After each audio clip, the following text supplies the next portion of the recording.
Adorons Dieu le Père, adorons. Adorons Dieu le Père, adorons. Il est grand dans sa puissance, merveilleux dans son amour. Que son nom soit loué pour toujours. Adorons, adorons Dieu le Père, adorons. Adorons Dieu le Père, adorons. Il est grand dans sa puissance, merveilleux dans son amour. Que son nom soit loué pour toujours. Adorons-le. Adorons Dieu le Père, adorons. Adorons Dieu le Père, adorons. Il est grand dans sa puissance, merveilleux dans son amour. Que son nom soit loué pour tout. Levez-vous avec moi pour l'adorer. Adorons Dieu le Père, adorons. Adorons Dieu le Père, adorons. Il est grand dans sa puissance, merveilleux dans son amour. Que son nom soit loué pour tous. Adorons-le. Adorons Dieu le Père, adorons. Adorons Dieu le Père, adorons. Il est grand dans sa puissance, merveilleux dans son amour. Que son nom soit loué pour tous. Papa, nous te disons merci, parce que tu as bien voulu mettre à notre profit ta puissance et ton amour. Par ta puissance et ton amour, tu as été nous chercher là où nous étions. Tu nous as pris dans l'état où nous étions. Et tu nous as transformés pour faire de nous tes enfants. Et aujourd'hui, nous sommes devant toi, nous t'appelons Papa avec raison, parce que tu as voulu être notre Père. Alors ce matin, nous te disons merci. Et nous sommes là à tes pieds, Papa. Nous te demandons de bien vouloir nous parler. De bien vouloir te révéler à nos cœurs. Bien vouloir nous éduquer. Afin que nous puissions comprendre comment agir dans ce monde en tant que tes enfants. Éclaire nos âmes, éclaire nos esprits. Que ta lumière, Seigneur, luise dans chacune de nos vies. Afin que toute forme de ténèbres disparaisse. Et que nous puissions être complètement éclairés par toi. Que nous marchions, que nous vivions, que nous agissions dans ta lumière. Papa, éclaire tes enfants. Bénis tes enfants. Éduque tes enfants dans les profondeurs de nos âmes. Éduque-nous. Permets-nous de nous transformer, d'être transformés pour parvenir à ton image. Parle à nos cœurs ce matin. Parle à nos âmes, à nos esprits. Libère-nous, Seigneur, de tout ce que nous pouvons croire être nous-mêmes et qui n'est pas réellement nous-mêmes. Merci, Papa. Dans le nom de Jésus-Christ. Amen. Amen. Vous pouvez vous asseoir et nous allons lire tout de suite, excusez-moi, dans l'évangile de Jean, chapitre 1er. Au verset 4. Là, il est question de la parole de Dieu, de Jésus-Christ. Jean 1, verset 4, il dit Jésus-Christ, en Jésus-Christ était la vie, et la vie était la lumière des hommes. La lumière, lui, dans les ténèbres, et les ténèbres ne l'ont point reçu. Et il dit au verset 12, mais à tous ceux qui l'ont reçu, tous ceux qui ont reçu la lumière. Il est dit aussi, disons même au verset 10, Jésus était dans le monde, et le monde a été fait par elle, et le monde ne l'a point connue. Elle est venue chez les siens, et les siens ne l'ont point reçu. Mais à tous ceux qui l'ont reçu, à ceux qui croient en son nom, elle a donné le pouvoir de devenir enfants de Dieu, lesquels sont nés, non du sang, ni de la volonté de la chair, ni de la volonté de l'homme, mais de Dieu. Voilà. À tous ceux qui ont reçu Jésus, tous ceux qui reçoivent Jésus dans leur cœur, dans leur vie, Jésus leur donne un pouvoir. Je parle bien d'un pouvoir. Ce n'est pas les hasards qui font les choses. Mais je dis à ceux qui l'ont reçu, ceux qui croient en son nom, il a donné le pouvoir de devenir enfant de Dieu. Et qui que tu sois, si tu reçois Jésus dans ton cœur, tu reçois Jésus comme ton maître et ton sauveur, il te donne le pouvoir. Vous savez, avoir un pouvoir, c'est important. Le pouvoir, quel pouvoir? Le pouvoir de devenir, le pouvoir d'être transformé. On devient ce qu'on n'était pas. On devient ce qu'on n'est pas maintenant. Le devenir suppose un changement. Et ce changement-là, ce n'est pas la chose la plus facile. C'est pourquoi, si quelqu'un veut vraiment changer, il a besoin de recevoir le pouvoir de changer. Et ce matin, Jésus-Christ donne le pouvoir de changer. Il y a telle ou telle chose que tu devrais changer dans ta vie, que tu voudrais t'en débarrasser, tu voudrais t'en séparer, tu n'arrivais jamais à le faire, ce matin, reçois de Jésus-Christ le pouvoir. Jésus te donne le pouvoir de réussir ta vie, le pouvoir de réussir là où tu as échoué. Là où tu n'as pas pu réussir, il te donne le pouvoir à ceux qui ont reçu Jésus. Jésus donne le pouvoir. Notez bien ça, note bien ça dans ta tête, dans ton cœur, dans ton âme. Réalise que tu portes en toi le pouvoir de changer, même le pouvoir de transformer les choses. À ceux qui croient en Jésus, Jésus leur donne le pouvoir. J'appuie bien sur le mot pouvoir, car il y a tellement de choses qu'on désire, mais qu'on n'a pas le pouvoir d'acquérir. Des choses qu'on veut faire, qu'on n'a pas le pouvoir de faire. Des choses qu'on souhaite voir accomplir, mais on n'a pas le pouvoir. J'aurais aimé, mais je ne peux pas. J'aurais voulu, mais je ne peux pas. Je souhaite, mais je ne peux pas. Parce que je n'ai pas le pouvoir. Et si ce matin, tu reçois Jésus-Christ dans ton cœur, ou tu as reçu Jésus dans ton cœur comme maître et sauveur, sache bien que tu as reçu le pouvoir. Le pouvoir d'être ce que tu veux être. Le pouvoir d'être disciple de Jésus-Christ. Le pouvoir de transformer les choses de ta vie. Le pouvoir de changer. Le pouvoir de ne pas être obligé de suivre la foule. Le pouvoir de ne pas être obligé de te conformer au système pour être comme tout le monde, pour que tout le monde t'accepte. Le pouvoir d'être enfant de Dieu. Jésus donne le pouvoir. Et j'appuie bien sur le mot pouvoir, car nous disons trop souvent, je ne peux pas. Quand j'arrive quelque part, je vois que je ne peux pas. Vous savez ce que je fais? J'élève la tête au ciel. J'ai dit, Jésus, je ne peux pas, mais toi tu peux. Tu me donnes le pouvoir. Et tu reçois dans ton cœur le pouvoir de Jésus-Christ. Le pouvoir de devenir, le pouvoir de changer, le pouvoir d'accomplir, le pouvoir d'entrer dans l'accomplissement de ton cœur.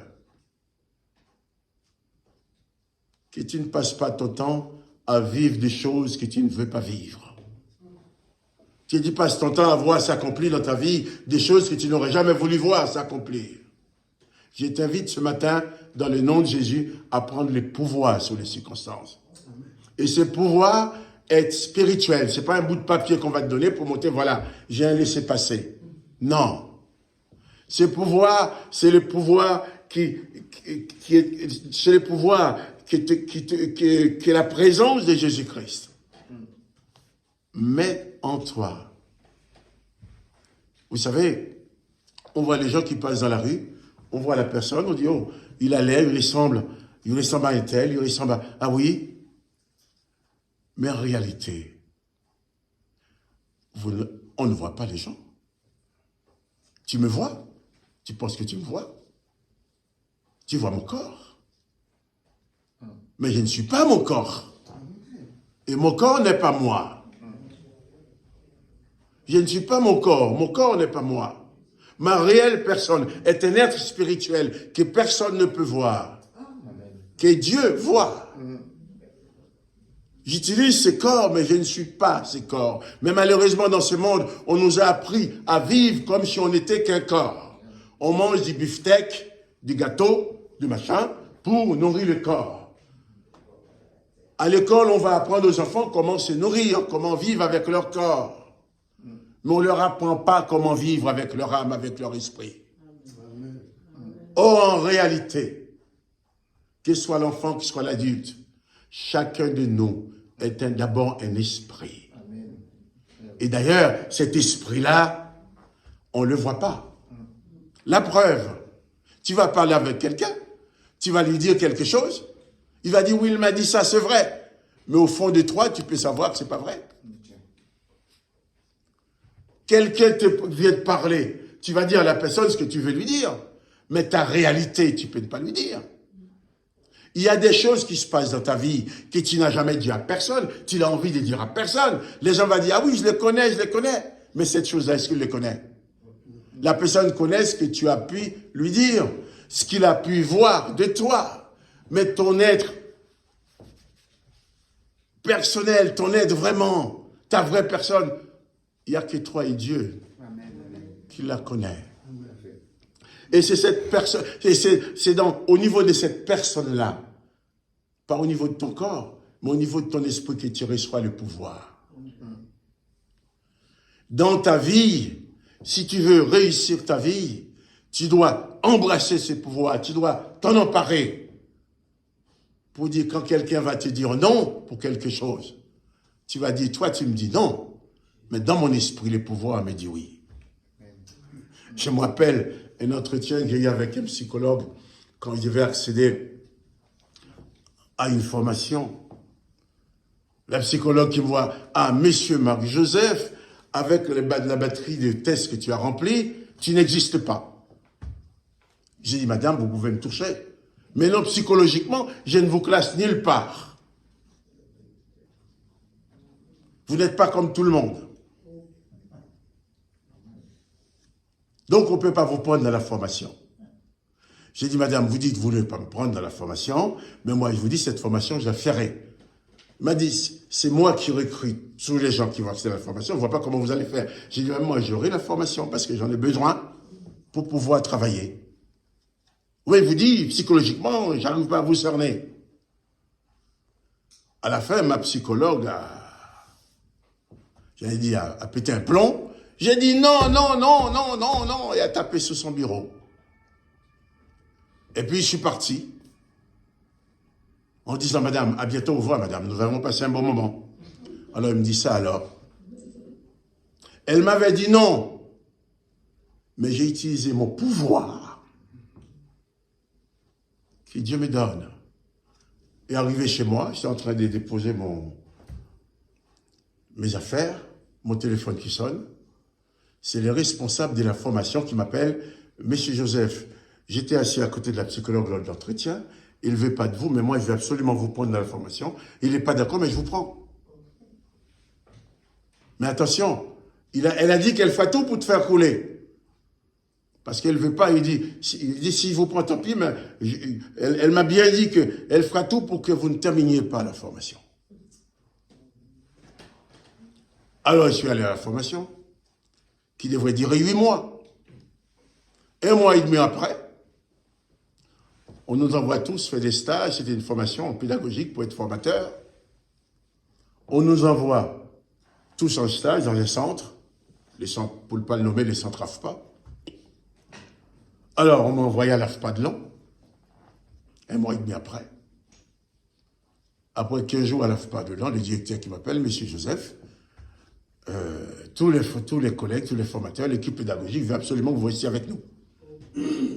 Il dit, ah non, mais j'ai pas fini ma formation. Ah non, vous n'avez pas besoin, d'après ce que tu comprends, vous n'avez pas besoin de cette formation-là, on vous embauche. Alors, lorsque les chefs de formation vont dire à la psychologue, vous aviez eu raison, hein, Marc-Joseph ne finira pas la formation. Après, vous avez dit, mais écoutez, je vous l'ai dit. Il dit, non, heureusement que je ne l'ai pas écouté. Comment heureusement? Il ne peut même pas terminer la formation. Oui, il ne peut pas terminer parce que depuis 3 jours, c'est notre collègue maintenant, collègue de travail.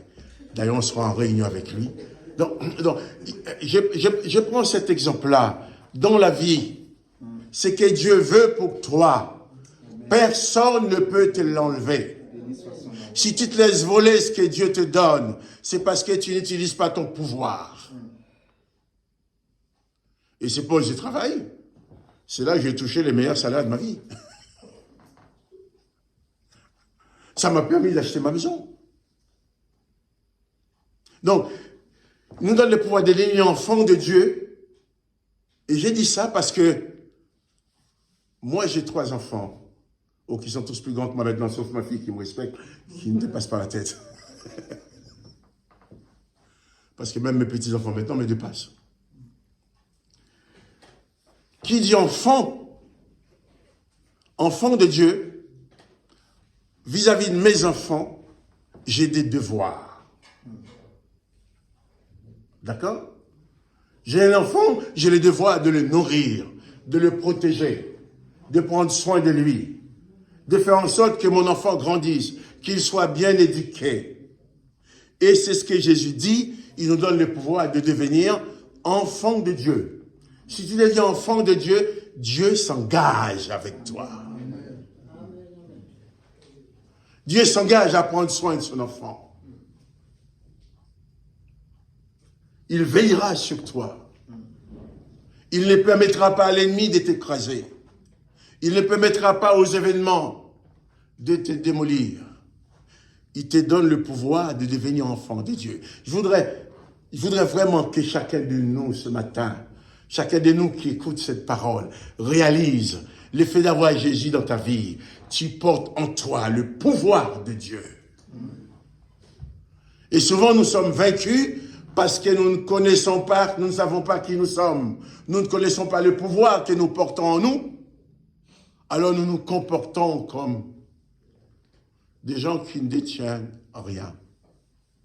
Or, à ceux qui croient en Jésus, il donne le pouvoir de devenir enfant de Dieu.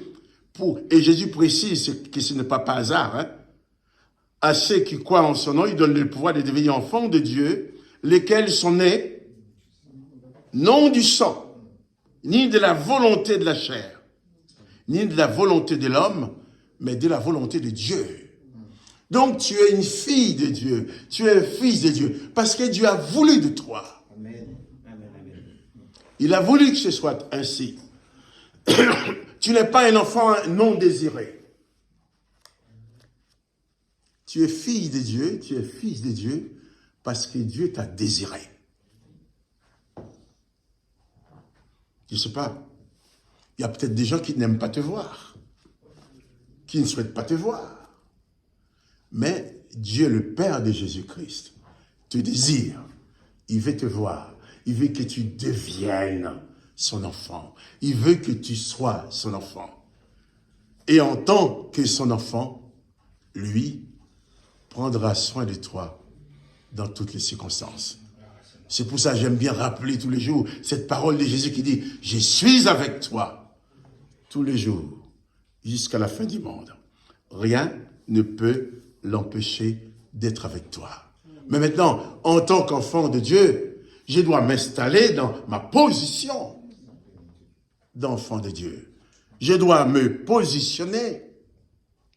L'apôtre Paul va dire dans 2 Corinthiens 5, je crois, verset 17, il dit ceci, « Si quelqu'un est dans le Christ, il est une nouvelle création. » Donc, le Christ te donne le pouvoir de te transformer, d'être transformé. Peut-être il y a telle ou telle chose dans ta vie dont tu veux te débarrasser, tu n'en as jamais réussi, mais tu viens à Jésus-Christ.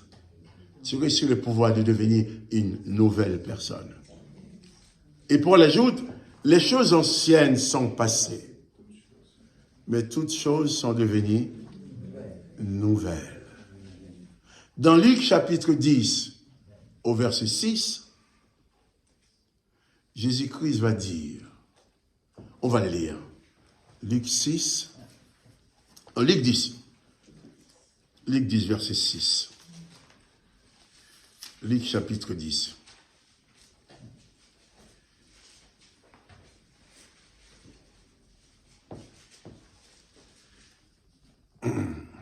J'ai dit Luc 10, verset 6. Oui. On va aller au verset 5. Il envoie ses disciples, il a dit, dans quelques maisons que vous entriez, dites d'abord que la paix soit sur cette maison. Et s'il se trouve là un enfant de paix, votre paix reposera sur lui. Donc tu arrives quelque part dans une maison. Tu as même le pouvoir d'apporter la paix dans cette maison-là.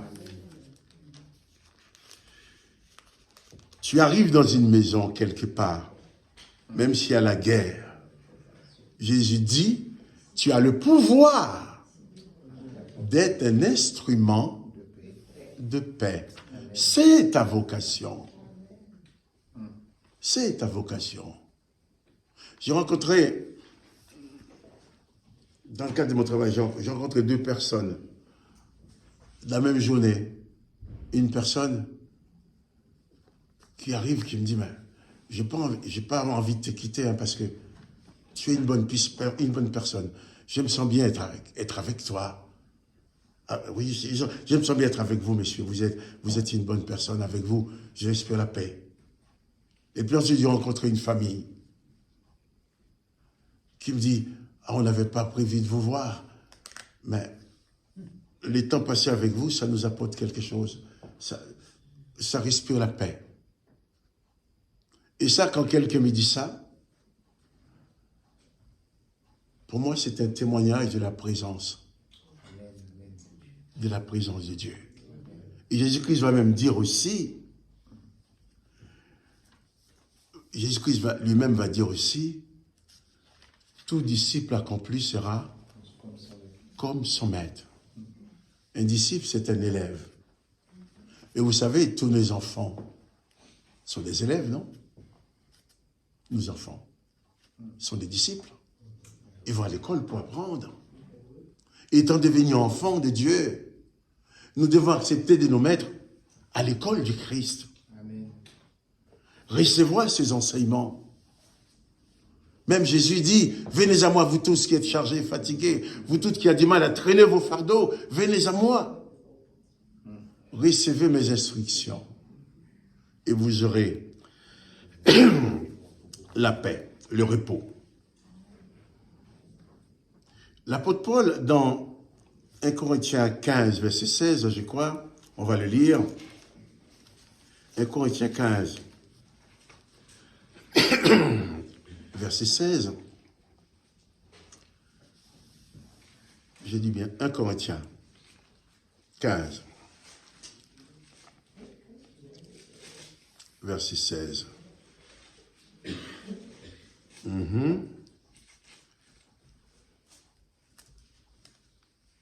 Non, c'est même pas verset 16, c'est verset 10. 1 Corinthiens 15, verset 10. L'apôtre Paul dit ceci, « Par la grâce de Dieu, je suis ce que je suis. » Par la grâce de Dieu. Il n'a pas dit « à cause de mes hautes études ». Paul, c'était un savant, un pharisien, quelqu'un qui avait beaucoup étudié. Paul, avant de connaître Jésus-Christ, Paul était fier de ses études, fier de son poste de pharisien, au point qu'il voulait détruire les chrétiens, il voulait tous les tuer. Mais ce tueur qui s'appelait Paul, il s'appelait Shaoul de Tarse. Et vous savez, le mot Shaoul, en hébreu, signifie le séjour des morts, signifie l'enfer. Il s'appelait Shaoul de Tarse. Quand Jésus l'a rencontré, Jésus a dit maintenant non, tu ne t'appelleras plus Shaul, tu t'appelleras Paul. En hébreu, Paul, ça signifie ouvrier. En Israël, vous allez voir, si vous avez en Israël, vous allez voir une banque qui est marquée Banque à Parolim, Banque des ouvriers. Donc, tu vas t'appeler Paul. Donc, Jésus a rencontré les tueurs, il l'a transformé en homme de paix. Il l'a transformé. Et Paul dit, par la grâce de Dieu, je suis ce que je suis. Et il ajoute, et sa grâce envers moi n'a pas été vaine. Voilà. Par la grâce de Dieu, tu es transformé. Mais tu dois veiller à ce que cette grâce ne soit pas vaine. En t'installant dans la discipline du Maître, par la grâce de Dieu, je suis ce que je suis. Quand Jésus a rencontré Paul, il l'a transformé. Paul est devenu un disciple de Jésus, un prédicateur. Et c'est Paul qui va dire, il va écrire Romains, dans Romains chapitre 1, verset 16, on peut le lire aussi. Romains 1, verset 16.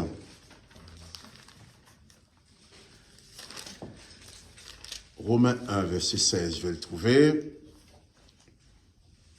Paul dit, « Car je n'ai point honte de l'évangile, c'est la puissance de Dieu pour le salut de quiconque croit. » Je n'ai point honte de l'évangile, car c'est la puissance de Dieu pour le salut de quiconque croit. Voilà un homme qui voulait détruire l'évangile, qui voulait tuer les chrétiens, et qui a eu le privilège de rencontrer Jésus. C'est Jésus qui est venu à sa rencontre. Et cet homme a reçu aussi le pouvoir de devenir enfant de Dieu. Et il s'est installé dans sa position d'enfant de Dieu. Et tous ces colères religieux étaient révoltés contre lui, voulaient les tuer parce qu'ils se sont estimés trahis par Paul. Et c'est Paul qui va dire, « Je suis ce que je suis par la grâce de Dieu. » Et il ajoute, « Je n'ai point honte de l'évangile, car c'est la puissance de Dieu pour le salut de quiconque croit. »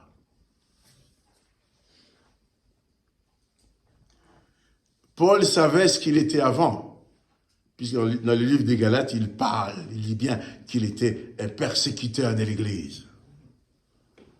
Mais lorsqu'il a été touché par la grâce du Christ, cet homme qui représentait l'enfer pour les autres est devenu un ouvrier au service de l'Évangile. Et il dit, « Je suis ce que je suis par la grâce de Dieu. » Il sait qui il est. Et il veut vivre selon ce qu'il est réellement, ce qu'il est devenu.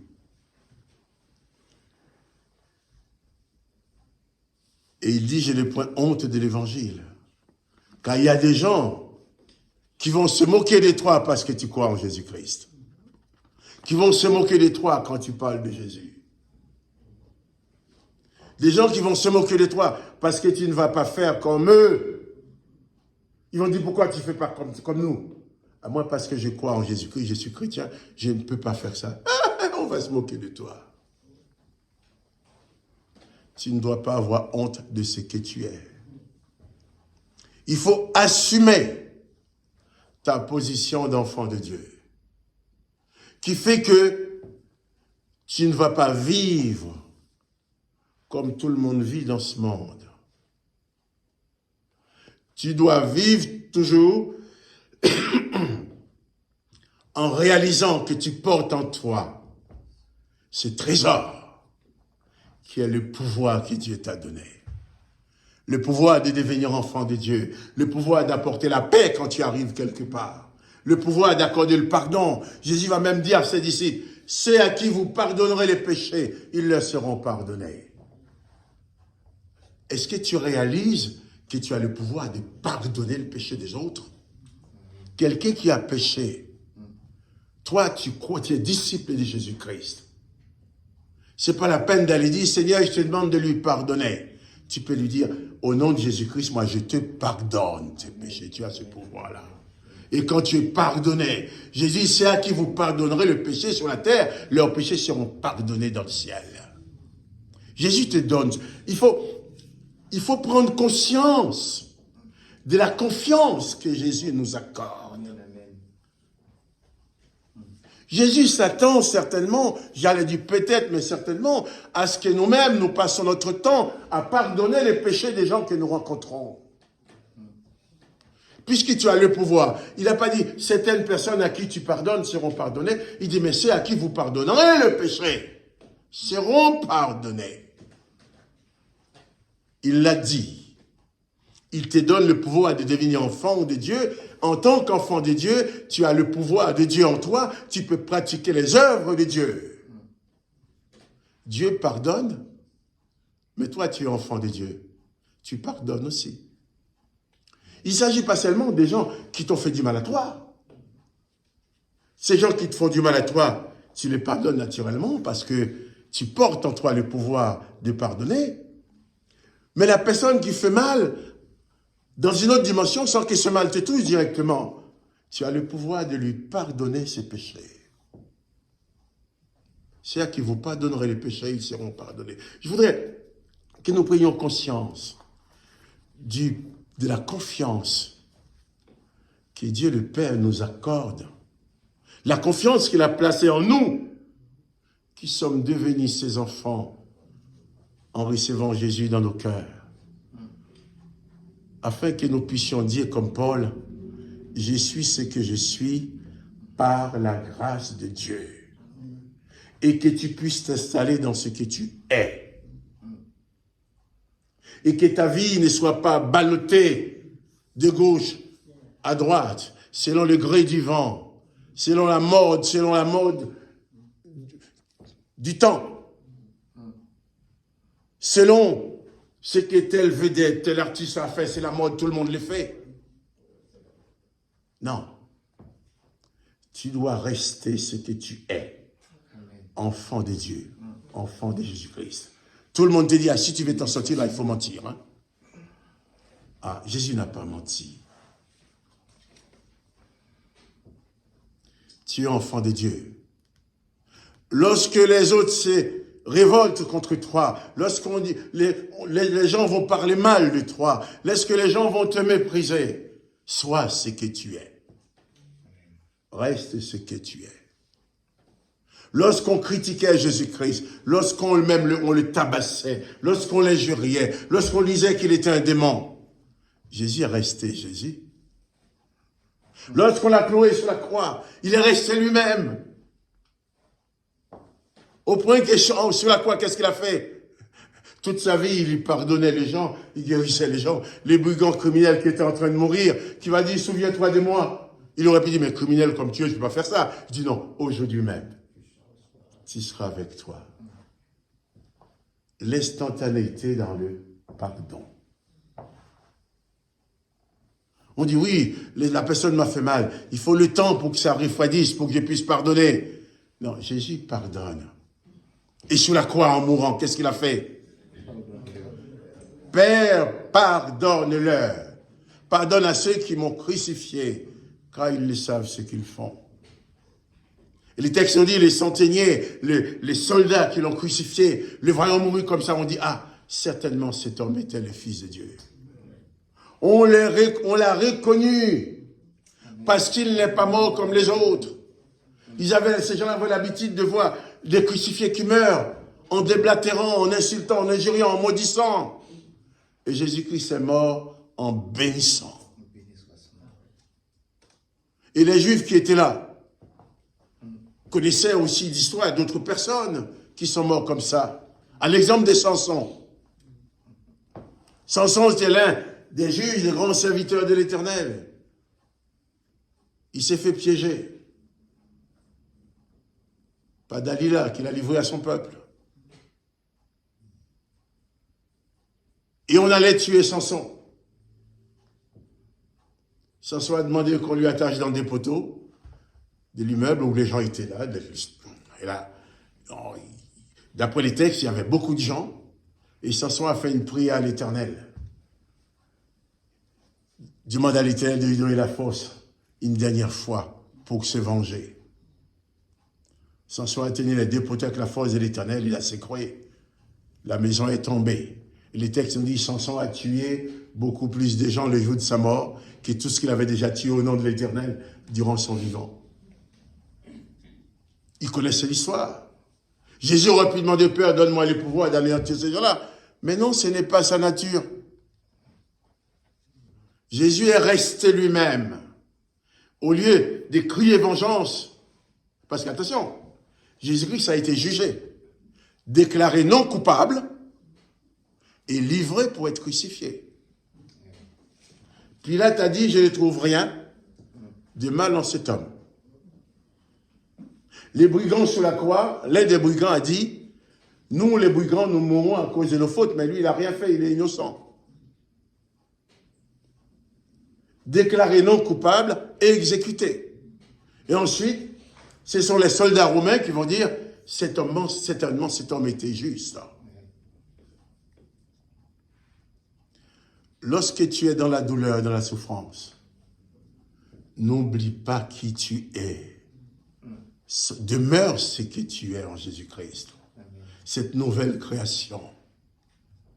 Lorsqu'on te cause du tort, les gens essayent de te tromper, lorsque les gens font des choses qui te font la peine, sois ce que tu es. Il ne faut pas que les événements te transforment. Tu as été transformé une fois pour devenir enfant de Dieu dans le nom de Jésus-Christ. Demeure enfant de Dieu. Garde cette identité.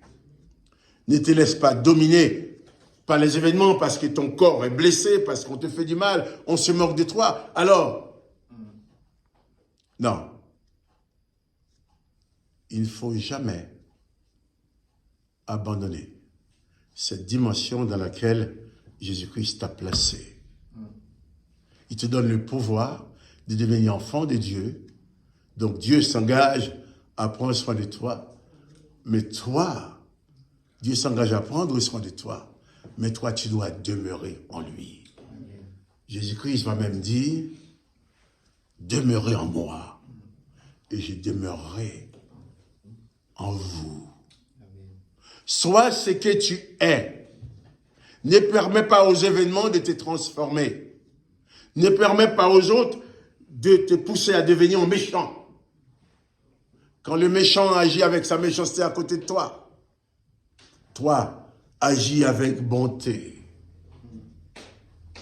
Agis avec miséricorde. Agis, reste toi-même.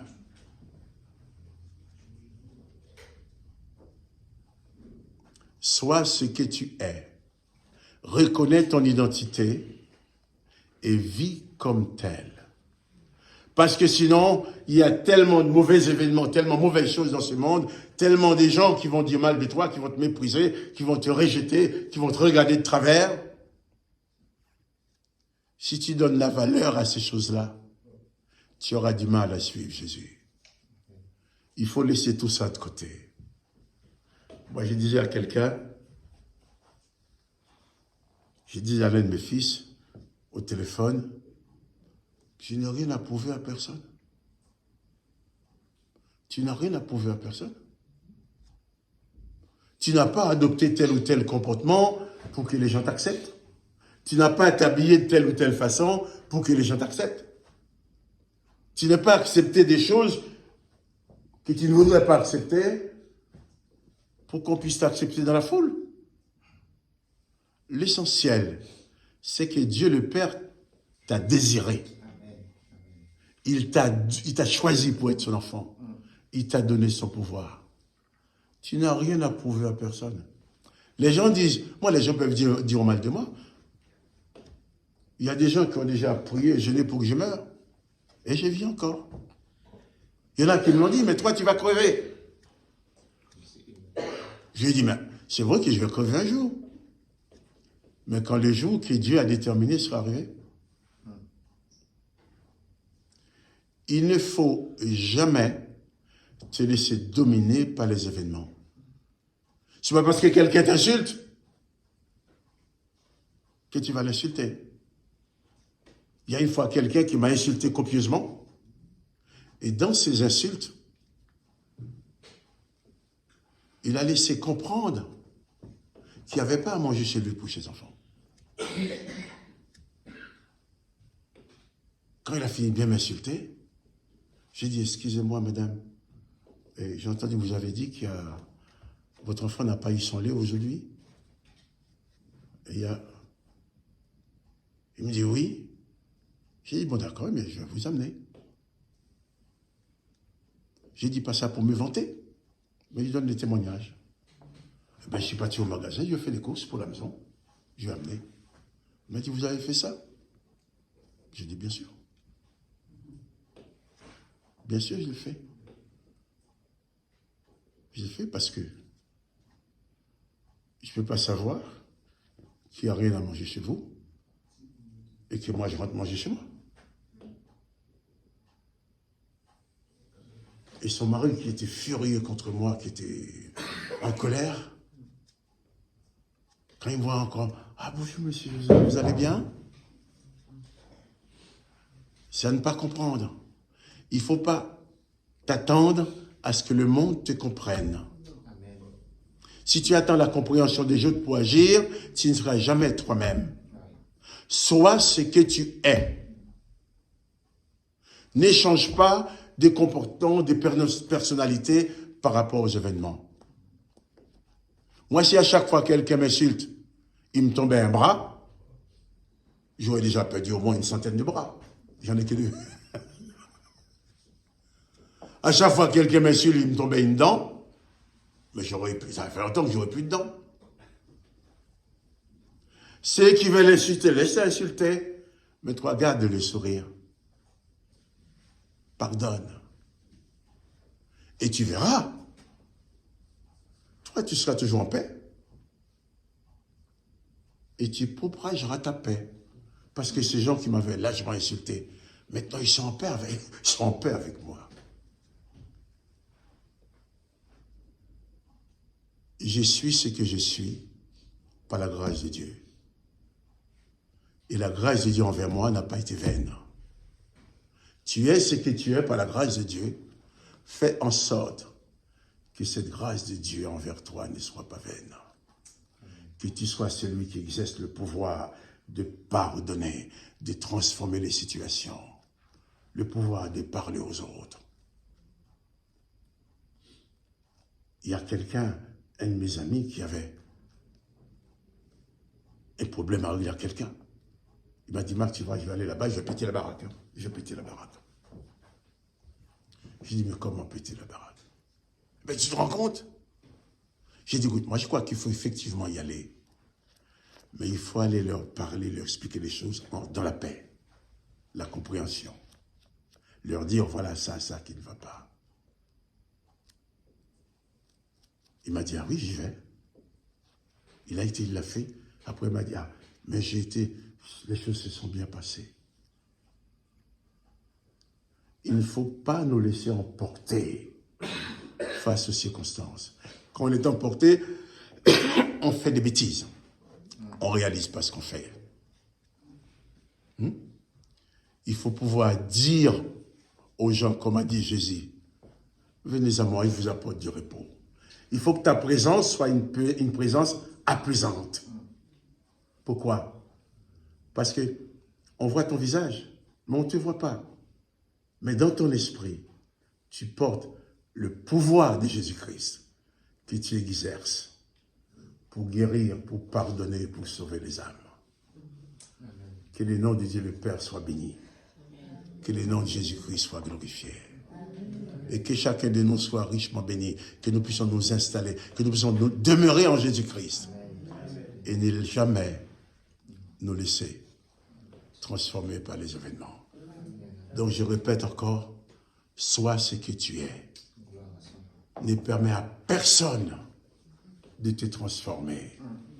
N'essaye pas de te conformer à la foule, mais conforme-toi à l'image de Jésus-Christ, dont tu es disciple, afin que tu sois un disciple accompli, comme le Maître. Amen. Adorons Dieu le Père, oui, adorons. Adorons Dieu le Père, adorons. Il est grand dans sa puissance, merveilleux dans son amour, que son nom soit loué pour toujours. Adorons. Adorons Dieu le Père, adorons. Adorons Dieu le Père, adorons. Il est grand dans sa puissance, merveilleux dans son amour, que son nom soit loué pour toujours.